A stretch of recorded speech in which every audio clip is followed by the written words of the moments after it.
How to log in to Gemini.com. Are you looking for a way to log into your existing Gemini account? If yes, here is how you can easily do it. First of all, go ahead and open up a web browser of your choice on your computer or your laptop and type in Gemini.com in the URL box. You'll then end up in this official website for Gemini.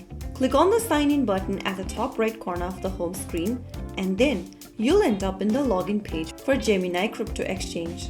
Go ahead and write down an email address that is associated with your Gemini.com account in the text box. After you type down your email, click Continue.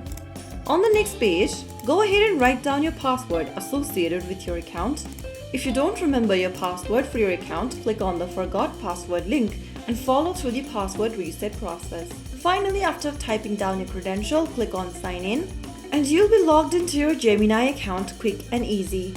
Just make sure that you enter your credentials correct and you'll be good to go. If you found the video helpful, don't forget to like, share and subscribe to our channel. I will be back again in the next episode. Thank you for watching.